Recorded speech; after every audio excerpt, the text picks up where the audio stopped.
আসসালামু সবাই কেমন আছো বন্ধুরা? চলে আসলাম নতুন একটা ভিডিও নিয়ে তোমাদের মাঝে। আশা করি সবাই ভালো আছো, দোয়া করি সবাই ভালো থাকো।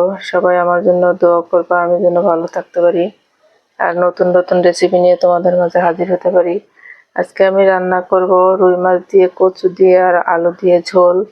আমার শ্বশুর বাড়ির এলাকার সিস্টেমের রান্না, আমার বাবার বাড়ির এলাকার রান্নার সিস্টেম আলাদা।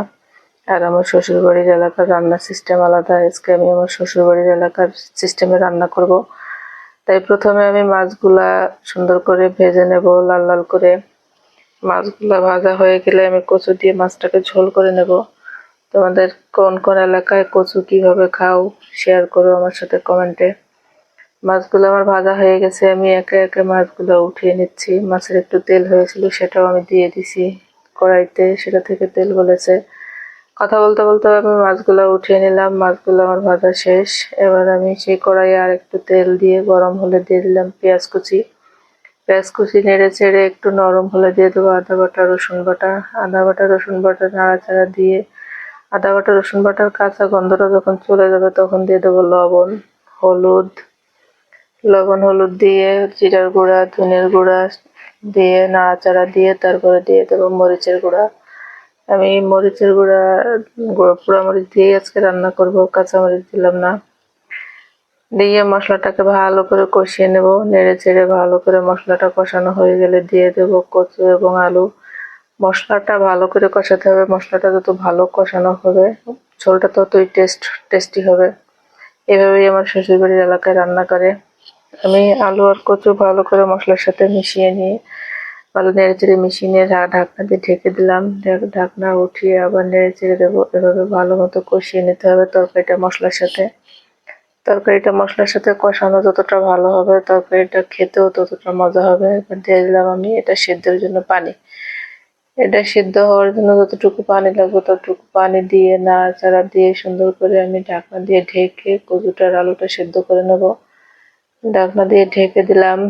ঢেকে দিয়ে কিছুক্ষণ পরে আবার উঠে আবার একটু নাড়াচাড়া দিয়ে দেব। পানি টেনে গেছে অনেকটা। নাড়াচাড়া দিয়ে আবার ঢেকে দিলাম। এবার ঢাকনাটা উঠিয়ে ভালো করে নাড়াচাড়া দিয়ে আর একটু কষিয়ে নিয়ে তারপরে দিয়ে দেবো ঝোলের পানি।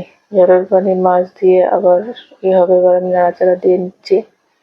ভালো করে নেড়ে চেড়ে মশলাটাকে আবারও কষিয়ে নেব। কষানো হয়ে গেলে আলু আর কচুটা আমি দেখে নিলাম সেদ্ধ হয়ে গেছে। এবার কষানো হয়ে গেছে, এবার দিয়ে দেবো আমি পানি, ঝোলের পানি। ঝোলের পানিটা যার যার নিয়ম মতো দিতে হবে, কে কতটুকু ঝোল খাবে সেই নিয়মে দিতে হবে। আমি দিয়ে দিলাম আমার পরিমাণ মতো পানি। পানি দিয়ে তারপরে দিয়ে দেবো মাছগুলা। ভেজে রাখা মাছগুলা একে একে দিয়ে দেবো। দিয়ে নাড়াচাড়া দিয়ে আবারও আর একটু রান্না করতে হবে। আমার আলু কচু সব সেদ্ধ হয়ে গেছে, মাছটা একটু কুকড হলেই হয়ে যায়। ঢাকনা দিয়ে ঢেকে দিলাম। কিছুক্ষণ পরে ঢাকনাটা উঠিয়ে আমার রান্না প্রায় শেষ। অনেকটা একটু ঝোল রাখতে হবে, কারণ একটু ঝোল আবার আলু কচুতে টেনে নেবে, তাই একটু ঝোল ঝোল রাখতে হবে যাতে করে একেবারে ঝোলটা শুকিয়ে না যায়।